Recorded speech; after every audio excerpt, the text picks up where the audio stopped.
بسم الله الرحمن الرحيم. متن ته لګو غوري.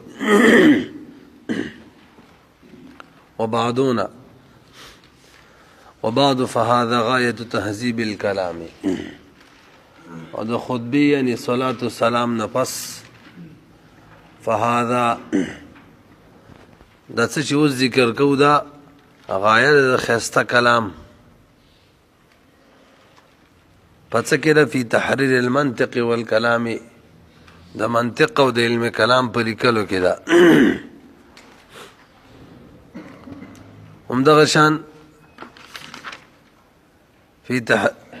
آغی معنی اتب کې دا تقریب فهذا غایت تقریب المرامی او دا غایه دا د مقصود د نږدې کولو مقصود ته سړی نږدې کوي او مقصود څوک دی مرام مقصود څوک دی من داغی بیان کی چاگا دا عقائد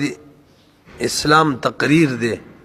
اسلام کم عقائد دی اغا مضبوط اول دقا مقصود دی دا سڑے نزدی کی جعلتو دا کتاب میں گرزولے تبصرتن دا کتاب ما گرزولے دا تبصرہ دا مانا مبصرن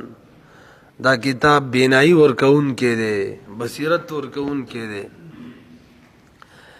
چاته بصیرت د کتاب ورکی لمن هغه کستا حاولت تبصر چې طلب د بصیرت کوي اراده د بصیرت کې هغه ته ورکی دا څوک دی چې اراده د بصیرت کوي هغه ته بصیرت ورکی دا څوک دی لدل افهام په وخت د فهم کې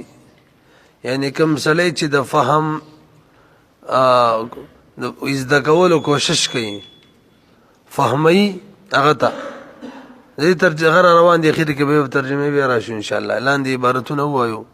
وتذکرتن او د کتاب ما ګرځولې دي نصيحت ورکون کې لمن ها کست پر اراده چې اراده لري یې تذکر چې نصيحت حاصل کی من ذویل افهام د سحال کی چې دا وی دا غچانه چاغه د فهم والی سیما خاص طور الولد د خپل زوی د پاره دا به ویو راځي قوله وتقریب المرام مولوی صاحب ټول نحوی خبرې دي ښا نو عبارت حل کول د باره څومره نحو د ټوله چړلې ده تقریبا ځکه مشکلات پیدا کړې دي تاسو لږ متوجي شئ ان شاء الله آسان دي وتقریب المرام کې اول راته تقریب اعراب بیانې دا مرفوع دی منصوب دی که مجرور دی نو دا وای دا مجرور دی وتقریب مجرور دی ولی مجرور دی وای دا اصل کې عطف دی په تهذیب باندې تهذیب مضاف الیه د غایه وکنه نو د شاندام د غایه مضاف الیه دا نه دا بشي داسې بشي هذا غایت تقریب المرام دا خبر از ده شو لکه مخکې ګوره به دا تقریب چې کله د غایې دپاره مضاف الیه شو نه دا خو به د هذا خبر جوړ شو هذا غایت تقریب المرام ونه رسېدی دا مخکې شوي تهذیب الکلام کې دا قصې نو هذا مبتدا شوله غایت تقریب المرام خبر دی او تاسو قاعده ویلې خبر چی دا حمل په مبتدا باندې نو هذا خو ذات دی ذات او تقریب المرام غایت تقریب المرام مصدر دی او حمل د مصدر په ذات باندې دا صحیح نه ځکه حمل د وصف را لې په ذات باندې دا صحیح نشو مصدر صرف وصف وکا برحال دلته حمل د مصدر راځي په ذات باندې حمل د وصف راځي په ذات باندې دا صحیح نه ده پوه شولې به نو جواب ما غزانه جوابونه دي دواړه کم چې تهذیب الکلام کې دو جواب دي اول نمبر مجاز فی النسبت دی مجاز فی النسبت دلته حمل مبالغتن شوی دی زید عدل قال قصه ته یاد وکنه دا سیده کنه چې بیخي نزدېکت دی نزدېکون کې نه نزدېکت دی مقصود ته لازمه کتاب دومره نږدې کوونکی دی دومره نږدې کوونکی دی بس دې کتاب درالې بس داسې ووایي چې نږدې شوي ورسېدلې دې معنی نو حمل کم یو دی مبالغتن دویم نمبر مولوی صاحب دویمه وجه بیانوي چې دلته مجاز فی الحذف دی حذف پکې شوی دی حذف هغه داسې دی چې هذا مبتدا ده او تقریب المرام نه مخکې یو لفظ دی هغه حذف دی هغه محذب مشری مقرب لفظ دی مخکې محذب او دلته څه مقرب دی پوه شولې بي موږ ول څو خبرې وکړو دلته دی قولو کې دوا یو د تقریب المرام اعراب بیانو نامنګ بیان کو دا مجرور دی ولی مجرور دی وجه ملو ویلا دویم خبر هم دا وکړه چې لکه تقریب المرام چې ته د هاذا غایتو دلان دی راولي غایت تقریب المرام دا خو خبر جوړ کو او دا خو مصدر دی دا خو ذات نه حملېږي نو څو جواب مرله وکړه دو جوابونه تاسو ته وګورئ اوس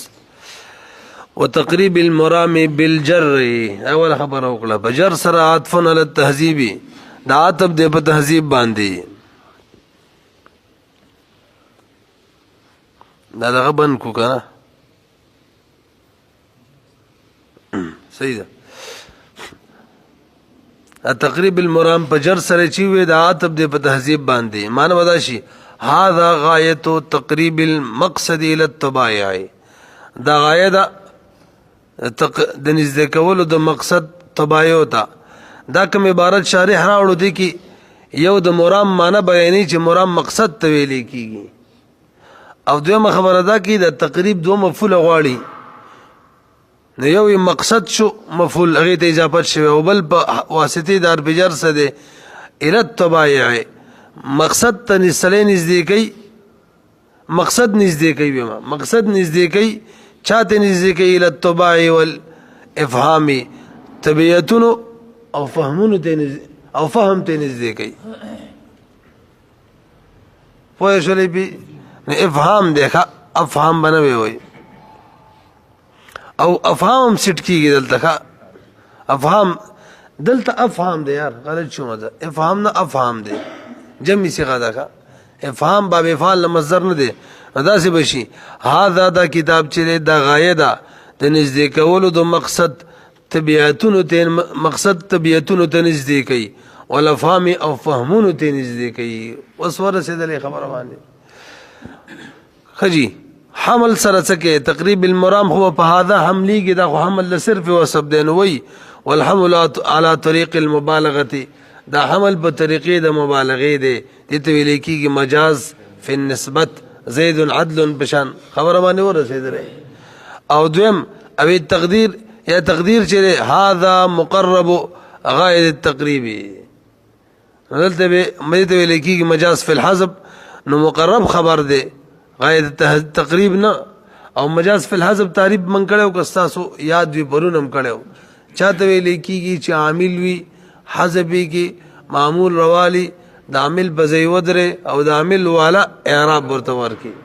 دلته غایت التهذیب چو مفعول مطلق د مقرب د پارام حذف کو او د مفعول مطلق هم د غیب بزی ودرو چونکه هغه خبرو نورفه متور کړل د عامل اعراب مولوی سے پوه شولې پی برحال دو خبرې پکې مقصدی خبرې تاسو سوای دي شوی یو تقریب المرام عباده اعراب څه دی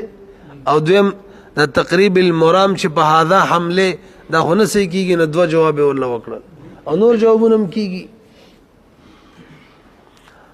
ذا ور سره وباسه لکه څنګه جلالین کې ليس البر ان تولوا دغه کې رسله ده ولكن البر بر منا مخکره دی قوله من تقرير عقائد الاسلام چې ډېر قصې په کې کوم بیان نورانی کی کنه شی ډېری کې به سبق نه ویلې کیږي من تقرير عقائد الاسلامي مولوی صاحب د عبارت کې اول راته د مين بیان کوي چې مين کم یو مين دی تبعیض د بار دی کنه بیان د بار دی سره بار دی کزاید دی نو د دې اول بیان راته کوي چې لکه دا مين د بیان د پاره دی یو شو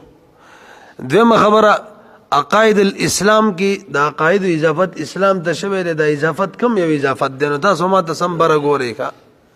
ښکارو کنه کنه نه ښکارو نو اوري مولوی صاحب اوله خبر هو شوله خیر د دې کې نورم څه وایو خو پلنډو معنی وي دا کم مين چراغله دا مين د پاره د بیان دی زده شوله دا خبره دویمه خبره راشه عقائد الاسلام کی اضافت کم یو دی. نو تاسو اول دا نحوی مسله زده کوي. اضافت چې دا په دوه قسمه دی تاسو ته یاد وي. یو ته لفظي وي بل ته معنوي وي. اضافت لفظي چاته ویل کیږي چې مضاف پکې صفتی صيغه وي او خپل معمول ته اضافت شوی فاعل یا مفعول ته. دا څه وکنه مضاف پکې صفتی صيغه وي خپل معمول ته اضافت شوی. عامل معنوي چاته وي چې مضاف پکې د مضاف اضافت پکې خپل معمول ته نه وي شوی. نو یا خو صفتی صيغه وي معمول ته اضافت نه شوی او یا پکې مضاف د سره صفتی صيغه وي نه. به دا اضافت معنوي خپل کور کې بدرې قسمه دي. خبره باندې راسي یا هویت نه وایو ښا. اضافت معنوي بدرې قسمه معنی. اول نمبر اضافت معنوي د من په معنا باندې د لام په معنا باندې دې ته اضافت لامی ویل کیږي. دویم دا د من په معنی اضافت بیانی وته ویل کیږي منی. او دریم فی والا اضافت فی وی وته وی فی وی ظرفی مرته ویل کیږي. اور حتی سولک متوجی شي په پوهې شو خبرې درې واړو باندې. کچری دا مضاف او مضاف او مضاف الیه د دې دوړو جنس یو. نو په دا وخت کې به اضافت چی کنه دا به بیانی وی بیانی من والا به وی. لکه خاتم فضه خاتم او فضه یو شی دی یو جنس ولدي. دلته اضافت د من والا دی یعنی مضاف الیه چې دا بیان کوي دا مضاف د پاره. ګوتما هغه ګوتما چې کومه د چاندی وي. ولې په شولې چې مضاف کله د مضاف الیه د جنس نه وي مضاف الیه د مضاف د جنس یو جنس وي د دواړو. به به کوم یو اضافت منی بیانی. دا مثلا مزدا شولا. دویم نمبر توجه کچری مضاف الیه او مضاف جنس یو نه وي نو به دو صورت دي. که مضاف الیه ظرف د بار د مضاف ظرف نو به اضافت فی وی اضافت ظرفی وي. صلاة الليل صلاة فی الليل صلاة د شپې مطلب هغه صلات چې شپه کې وي. پوه نه شولې به. او دریم نمبر چې مضاف الیه او د مضاف جنس هم یو نه وي. مضاف الیه ضرب هم د مضاف د پاره نه وي بلکې مضاف الیه د مضاف نه غیر شی وي. دغه وخت کې اضافت لامی غلام زیدن غلام لزیدن. پوه نه شولې به. دا یو نحوی مقدمه وغاړې ته کې دی. خلک وې دا ځګران دي ان شاء الله ما به خل ګران بني دومره ورسېدلې اور بس بل ټکی لراشي. اسلام چاته ویل کیږي اسلام؟ اسلام کې زمونږ د جمهور مسلک دا دی چې اسلام د اعتقاد نوم دی د عقیدې نوم دی. د څه د عقیدې بس نفس عقیدې نوم دی. ای کې به دام راځي چې اقرار به بجبه باندې کې زړه باندې به معنی عمل به پارکانو کې ټول پکې راځي. خو د اعتقاد نوم دی اسلام. معتزله وایي چې نه جی اسلام د درې شیانو نوم دی. کم اقرار باللسان او تصدیق بالجنان اقرار باللسان او عمل بالارکان. پوهیږئ به کنه زړه باندې منل په ژبه باندې اقرار کول په جوارح سره اعضاء سره عمل کول ورسېدلې څو مذهب شو. او کرامیه وای کرامیه دا صرف کتاب د باره وای زیتی خبرې نه کوخه. کرامیه وای چې نه جی صرف د اقرار باللسان اسلام نوم دی. صرف او صرف په ژبه باندې څوک وایي مسلمان یم وسدا کا مسلمان شو. نو څو مذهب شو پکې درې. اضافت هم څو قسمه ویلو اضافت معنوي یادوم هم څو قسمه ویلو درې. اوس تاسو لږ متوجه شئ کې پټي کو پټ ولې سب عقاید الاسلامی توجه ده. نګر اسلام نه مراد د جمهور مسلک والو عقاید تیوالو اعتقاد تیوالو. نو عقاید الاسلام معنی بشي عقاید الاعتقادي دا دواړه یو شی شو کې خیال می. نو چې کله دواړو جنس یو به کم اضافت وي خپل څه مشکل شته پکې. اټو مولان ورته اجټ ګران دی یار څه مشکل دی. دویم خبر لراشه که اسلام نه هغه والو هغه تعریف کوم چې معتزله وکړي دي. اقرار باللسان تصدیق بالجنان او عمل بالارکان پوهیږئ پې نو اوس اعتقاد بیل شی دی او دغه درې واړه شی نه بیل شی نه دي بیا به اضافت کوم دواړه غیر غیر شی نه دي بیا به اضافت کوم وي لامی دی اجي څه پوه نه شي دریم د کرامیو مذهب والی اسلام کی اسلام چاته ویل کی اقرار باللسان تا نو اقرار باللسان بیل شی دی او څه لفظ دی عقاید بیل شی دی ځکه اقرار باللسان دال دی او عقاید څه دي مدلول دي مخکې باندې بیا راشي زه به پوره کوم نو به هم اضافت کم یو دی غیر غیر شي لامی دی بیا راشي اول نمبر لا عقاید الاسلامی اسلام نه کوم مراد د جمهور مسلک والے اعتقاد نو دواړو جنس یو د اضافت با من بیانی اضافت وی دغه دواړه یو دي معتزله مذهب والے د اسلام په تعریف کې نو به اعتقاد بیل شه دي او دا بیل شه دي څنګه بیل دي ځکه دا اقرار باللسان عمل بالارکان او تصدیق بالجنان دا کل دی کل او اعتقاد یې څه دی جز دی او کل او جز کې خو تغیر وي به اضافت کم یو دی لامی د ټکی د پاره مې دوباره ویلو او که اسلام نه اقرار باللسان والے څنګه چې کرامیو مذهب دی نو عقاید اسلامی کی عقاید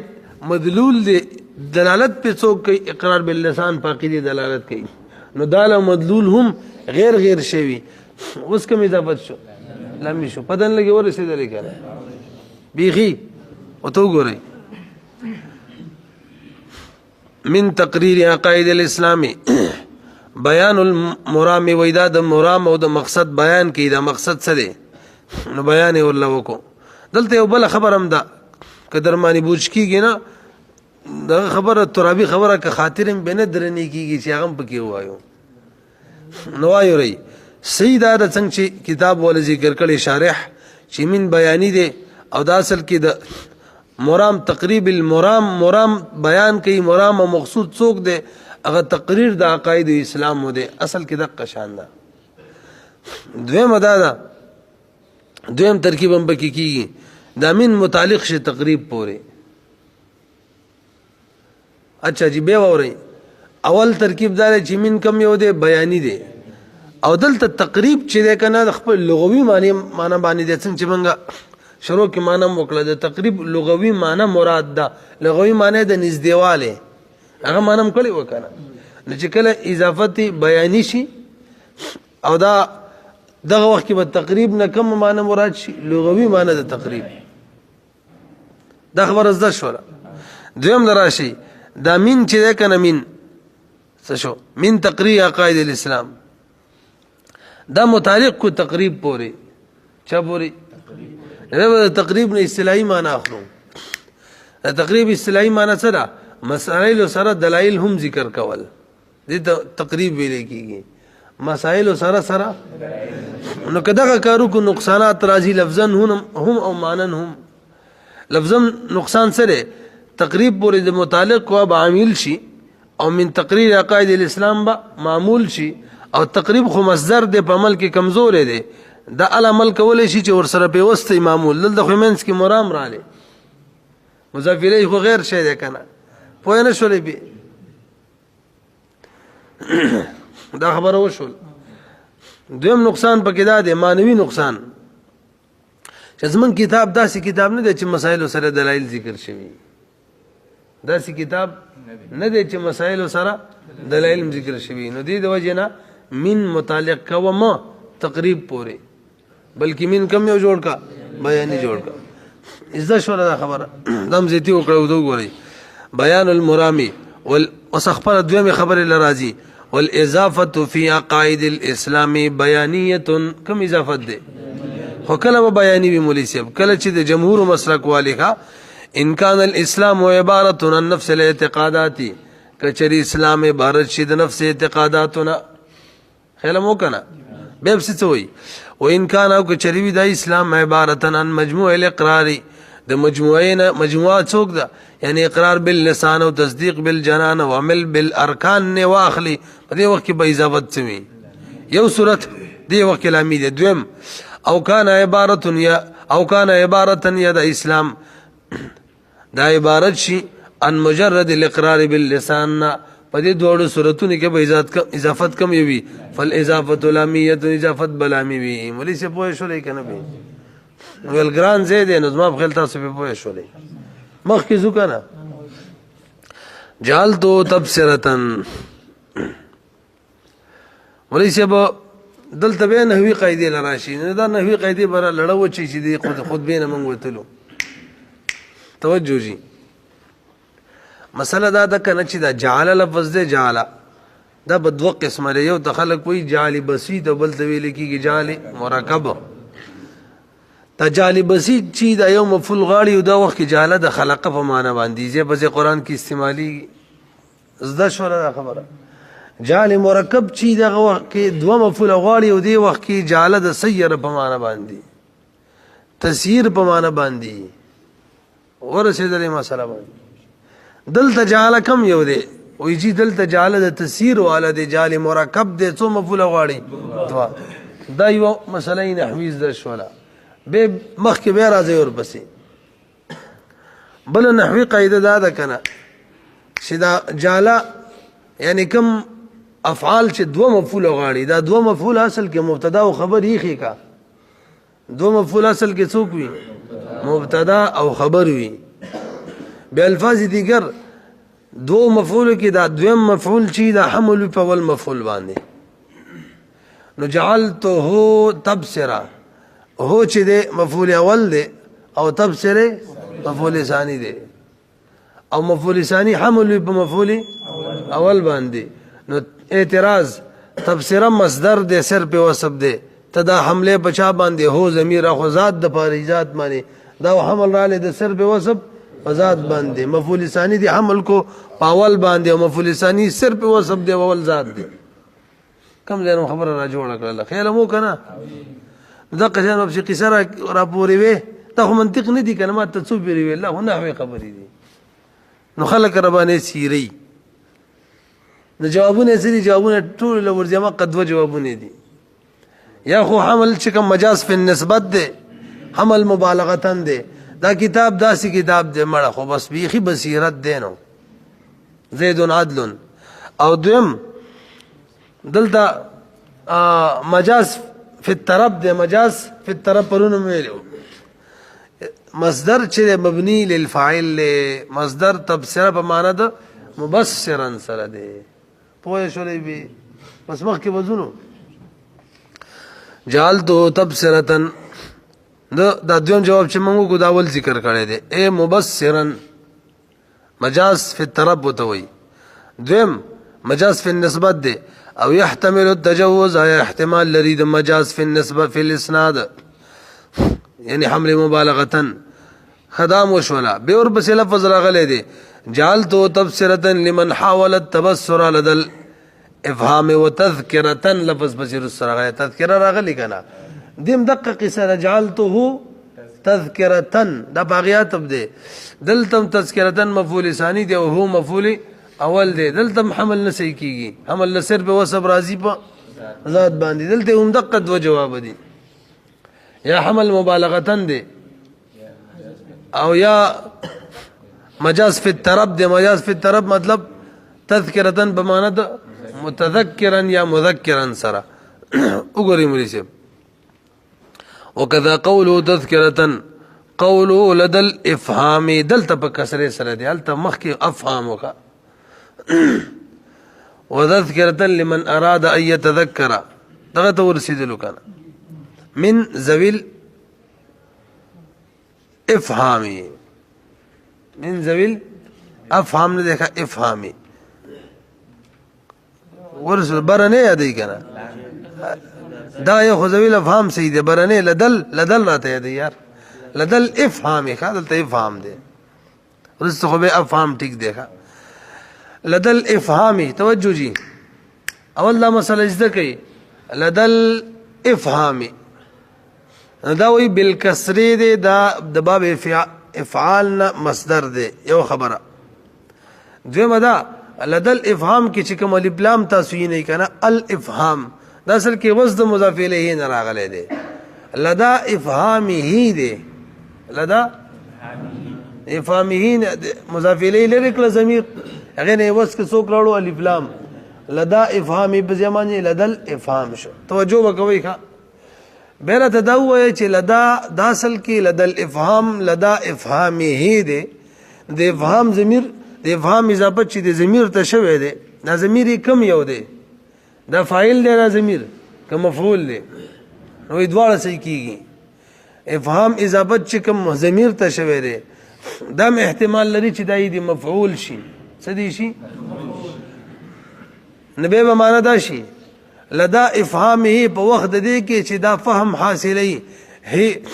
په وخت کې دل فهم ور کوي دل فهم ور کوي څوک وته ور کوي غیر وته ور کوي افهام الغیر ایاه غیر فهم ور کوي دتا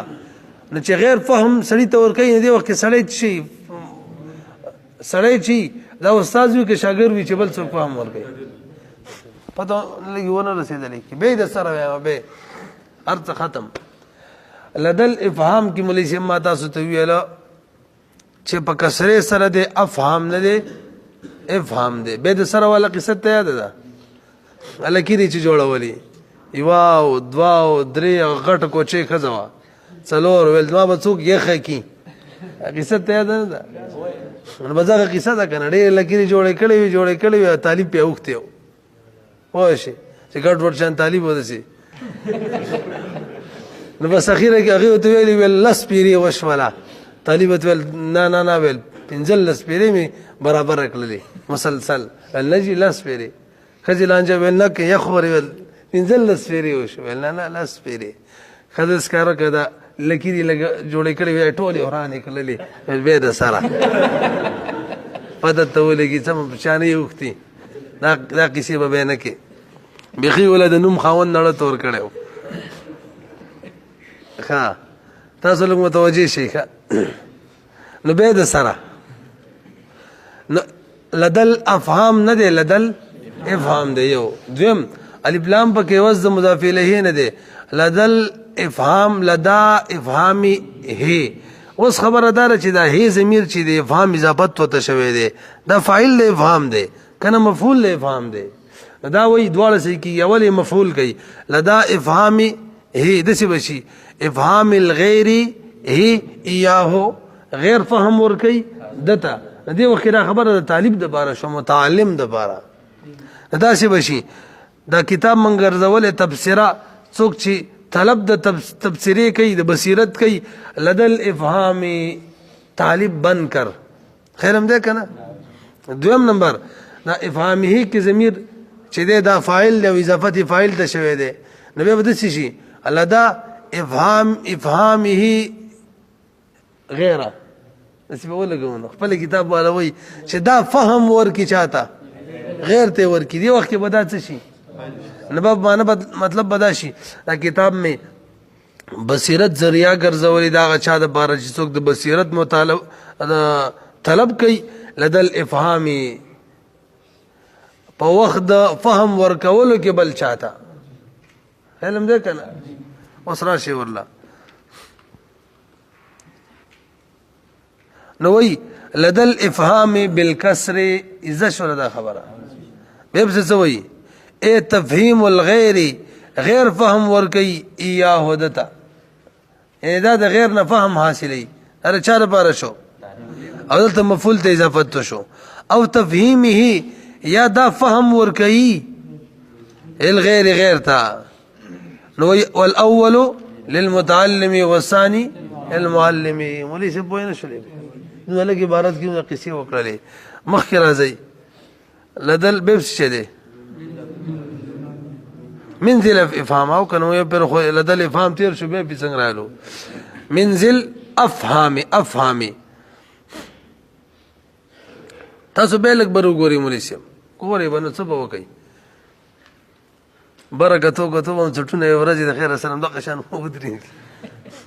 ها کنه زه سبق کې څوک بالکل سرټیټ نه دوی برداشت کومه سرټیټ سره نه برخي څومره د وسه کې ورانه کوي منډه ترلې کله دې زی شوب سینه خلای الوم دماغ ټیکی یعنی به شک شبو کې لوي گئی مونږ چې وکنه مونږ خلکو ټول والله سبق نه وای چې کله طالبې ګډه هم دلته و چې دولار کال کې با جماعت کې ناس سیمه ول نمبر برات للو او خلکو دلته پر 100 سینه کتلو خلکو ول دا سبق نه ویل در 100 سینه کې تر دورې پورې چانه ماده خدای امغار کوملای ما ولنا نه نو خود کو آزماتے بہت ٹائم لگ گیا ډېر ټیم په تیر شو چې خلکو تسلیم کړو یا ته مولای کلی کې ته دوم د عوام مور پلار او د خلک دا چې ته رکشو کرکټو پسې ګرځي نو پرون یو مرګره هلته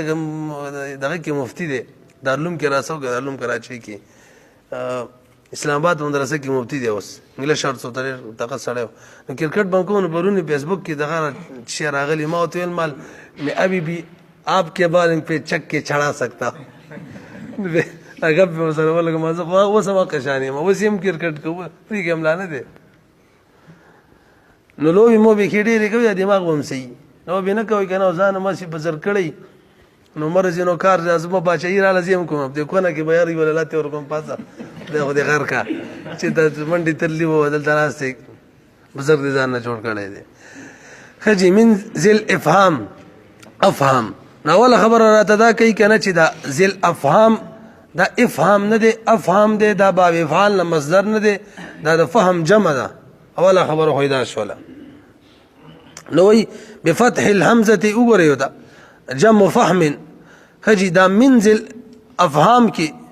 دا من جاری مجرور دی کنه دا اوس چا سره متعلق کی او دا دلته دا منزل افهام دا څه واقع شوی تاسو لږ بر وګورئ مولوی صاحب یا خدا من چې دی دا ضرب چې دی دا ضرب یا ظرف لغو دی یا ظرف مستقر دی دواړه احتمالات لري اول نمبر وی دا ظرف مستقر دی چې کله دا ظرف مستقر وي نو کائن یا ثابت پورې به متعلق کو کنه موضوع پورې راسي دا نو به دا حال شي حال يتذكر د فاعل لا څنګه دی لمن اراد ان يتذكر هغه څوک چې اراده لري چې نصيحت قبول کی د سحال کی من کائنا من ذوی الافهام چې دا وی د چانه فهم والونا ون رسیدلې پی نو ماول کچری ظرف مستقر شي کائنا ثابتن پورې متعلق شي به دا ټوله جمله چې من ذوی الافهام دا به حال واقع شي صحیح شو دویم صورت دا دی جی چې دا من ذوی الافهام چې ده کنه دا ظرف لغو دی ظرف مستقر نه دی دا ډایرکټ یتذکرو پورې متعلق دی ندا سے بشي چې څوک اراده لري ای يتذكر من ذوی الافهام چې نصیحت قبول کی د چانه قبول کی من ذوی الافهام ونه قبول کی خو نه شولې به بده باندې اعتراض ده خبر باندې خو رسیدلې کله وګت خو نه شو خبر څنګه ویل مولوی صاحب یو خدا رچی دا ذل افهام چې ده کنه ذوی الافهام دا ظرف مستقر ده او حال ده او دویم دا ظرف لغو ده او تذکرو پورې متعلق ده صحیح شو کنه پدې به اعتراض دی چې یار ته دا من ذوی الافهام یتذکرو پورې متعلق کې را خو ټیک نه دی لکه د تذکرو په سله کې من نه راځي بلکې اله راځي او تاسو کرا وسته دي من را وسته دي توضیح هم ویلي ده کنه ډېر کسانو نو جواب یې دی چې تضمین دی کوملی څه پکې دی تضمین چاته ویلې کېږي لاندې محشي ذکر کړی دي ان اراده معنى الفعل وشبهه عن لفظ فعل آخر ته لفظ ته فعل ذکر کی ځبه مفهوم وي تضمین چاته وي مولوی صاحب دی خو غوړه ته فعل ذکر کی او د دې فعل نه یو معنی واخلي هغه معنی چې دې فعل کې نه ده یو محذوب د یو غیر فعل معنی دی ته ورکی فعل مذکور ته د غیر مذکور فعل معنی ورکول څه ته ویل کیږي تضمین ویل کیږي ونه رسیدلې به ذکر کې یو فعل او معنی په کې بل فعل راوړي به دې دوه صورت دي یو دار چې هغه غیر مذکور فعل چې کنه هغه مکمل اروالي دغه معنی او د فعل کې ورکه یو صورت ده یو صورت دار چې دا فعل په خپل حالت معنی دا کوم چې موجود دي دومره به کې کوم چې غیر مذکور دي هغه اسم فاعل جوړ کی او د دې نشاش رست به ذکر کی اي تذکر اخذا اي تذکر معلما یا متعلما ونه رسیدلې به د کې شری مولوی صاحب تضمین دی د تضمین څو صورت دي دوا د دویم صورت ذکر کړی دی نو یتذکر ام ذکر کا کوم چې محذوف فعل له هغه اسم فاعل جوړ کو دینه پسې ذکر کا یتذکر چې نسیت اخلي اخذا من ذوی الافهام اخذ کوي د چانه د فهمون والونه متعلما علم حاصلې د چانه ذوی الافهام خلقونه وای نه شولې به تاسو ګورئ لکشن ګران شو لکه چې من ذی الافهام بفتح الهمزه جمع د فهم دا ضرب سره څه کې اما فی موضع الحال یا بزید حال کې دی دا بظرف لغوی او د چانه به حال من فاعل یتذکر د یتذکرو د فاعل نه یتذکر د کنال ته ان یتذکر صحیح ده د فاعل د یتذکرنا دویم یا متعلق دی به یتذکر پوری ولې څه ویلې مو کنه اعتراض دار چې هغه بسلک خو اعلان راځي من ناراضي څوک راځي او به تضمین معنی الاخذ او التعلم تضمین به وکي معنی د اخذ یا تعلم یا داسې وشي يتذكر اخذا من ذوي الافهام يتذكر متعلما من ذوي الافهام بیا په اخیره کوئی فهذا ايضا يحتمل الوجهين دا هم د دوه وجو احتمال لري د څو وجو مطلب دا احتمال هم لري چې دا د معلم د بار شي او دا احتمال هم لري چې دا د متعلم د بار شي لکشن صبر لک برو غوري ما ول دوه احتمال پکې دي یا خدا ظرف مستقر دی حال دی کنه دی وخت د معلم د بار دی تاسو بشي اي تذکر شفن حاصل کی د سحال کی من ذوی الافهام چې دا خلق تفهم ورکون کوي خیرم دی کنه کاین او ثابت فی خلق تفهم ور کوي او دویم چې دا ظرف مستقر کې ظرف لغوه کې یتذکروا پورې متعلق کې نو وس د متعلم او طالب د پاره دی چې پن حاصل کې د ذوی الافهام ونه کلم دی کنه نو اول صورت کې اخذن سره متعلم لګوي معلمان لګوي صحیح شو کنه یا شکی لیکلی دی ښا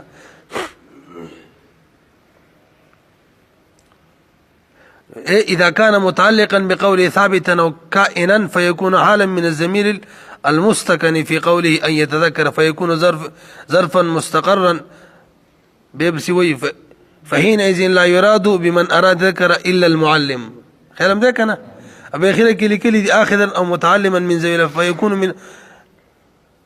من أراد يتذكر فحينئذ المتعلم كما لا يخفى ورسيد لي في بس ته لك مشكل شو كانت ما بخيلنا بهرحال نن مشکل والی بوجه تاسو ته چټي د درې ورځې